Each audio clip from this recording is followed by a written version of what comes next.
ഓം നമോ ഭഗവതേ വാസുദേവായ. പ്രിയ സജ്ജനങ്ങളെ, എല്ലാവർക്കും നമസ്കാരം. സത്സംഗവേദിയിൽ നമ്മൾ ശ്രീമദ് ഭഗവത്ഗീതയിലെ 11-ാം അധ്യായമായ വിശ്വരൂപദർശന യോഗത്തിലെ 25 ശ്ലോകങ്ങളാണ് പൂർത്തിയാക്കിയത്. ഇന്ന് നമുക്ക് 26, 27 ശ്ലോകങ്ങൾ നോക്കാം.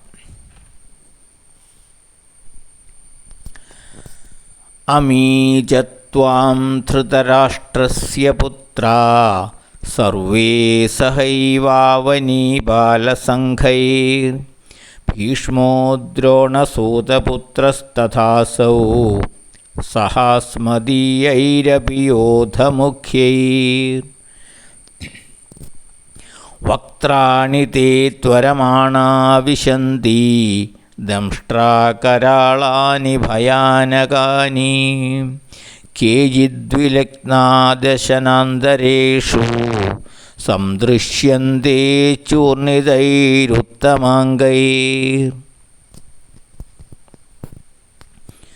അമീ ധൃതരാഷ്ട്രപുത്രാഃ, ഈ ധൃതരാഷ്ട്രപുത്രന്മാരും, അതായത് കൗരവരും, ഭീഷ്മഃ ദ്രോണഃ തഥാ അസൗ സൂതപുത്രഃ, ഭീഷ്മരും ദ്രോണരും സൂതപുത്രനായ കർണനും, അവനിബാലസംഘൈർ സഹ ഏവ, കൗരവരോടൊപ്പം വന്നിട്ടുള്ള എല്ലാ രാജാക്കന്മാരും, ആ രാജാക്കന്മാരോടും, അസ്മദീയൈർ യോധമുഖ്യഃ സഹ, നമ്മുടെ യോദ്ധാക്കൾ, അതായത് പാണ്ഡവപക്ഷത്തുള്ള യോദ്ധാക്കളിൽ പ്രമുഖരോടും കൂടി, സർവേ അഭി എല്ലാവരും, ത്വരമാണാഹ വേഗത്തിൽ, ദംഷ്ട്രാ കരാളാനി ഭയാനകാനി, ദംഷ്ട്രാ കരാളങ്ങളും ഭയാനകങ്ങളുമായ, തേ വക്ത്രാണി അങ്ങയുടെ വക്ത്രത്തിലേക്ക്, വിശന്തി കടന്നുപോകുന്നു, കേജിൽ ചിലർ, ദശനാന്തരേഷു പല്ലുകൾക്കിടയിൽ, വിലഗ്ന പറ്റിച്ചേർന്ന്, ചൂർണിതൈർ ഉത്തമാംഗൈർ തകർന്ന തലകളോടുകൂടി, സംദൃശ്യന്തേ കാണപ്പെടുന്നു. അതിഭയാനകമായ കാഴ്ചയാണിപ്പോൾ അർജുനൻ കണ്ടുകൊണ്ടിരിക്കുന്നത്.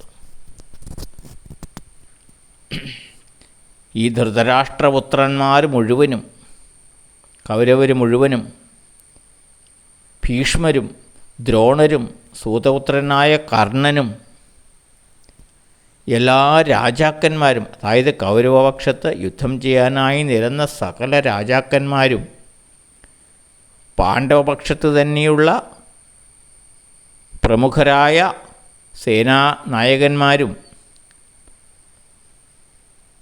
എല്ലാവരും അതിവേഗത്തിൽ ദംഷ്ട്രാകരാളങ്ങളും ഭയാനകങ്ങളുമായി കാണപ്പെടുന്ന അങ്ങയുടെ ആ വക്ത്രത്തിലേക്ക്, തുറന്നു വച്ച വായയിലേക്ക് കടന്നു പോവുകയാണ്.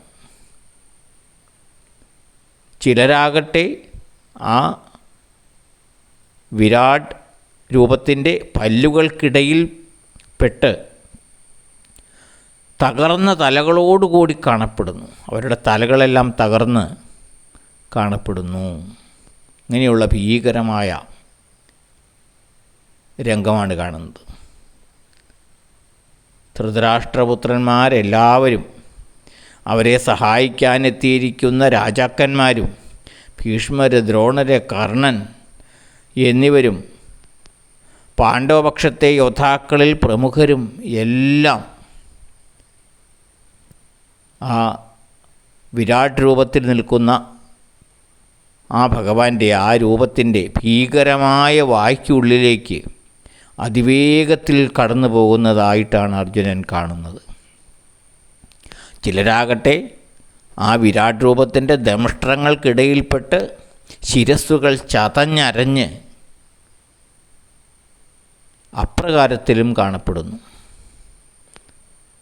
തൻ്റെ മുന്നിൽ കാണുന്ന ദൃശ്യങ്ങളുടെ ഒരു തത്സമയ വിവരണമാണ് അർജുനൻ നൽകുന്നത്.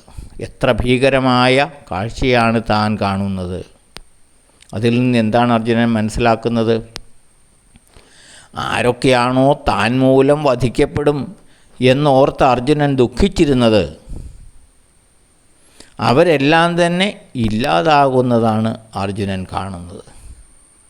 അവരെല്ലാം ആ കരാള ദംഷ്ട്രങ്ങളോടുകൂടിയ ഭഗവാന്റെ വിരാട് രൂപത്തിൻ്റെ വക്ത്രത്തിനുള്ളിലേക്ക് കടന്നു പോകുന്നതായിട്ടാണ് കാണുന്നത്. അതായത് അവരെല്ലാം നാശത്തിൻ്റെ വക്കിൽ തന്നെയാണ്.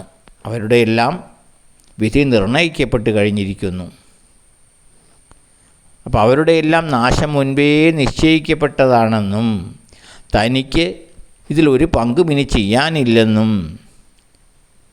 ഭഗവാന്റെ ഒരു ഉപകരണം മാത്രമായി നിന്നു കൊടുക്കേണ്ട ആവശ്യമേ ഉള്ളൂ എന്നും അർജുനൻ മനസ്സിലാക്കുകയാണ്.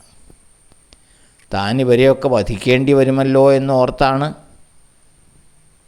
അർജുനന് ഈ വിഷാദവും ദുഃഖവും ഉണ്ടായത്.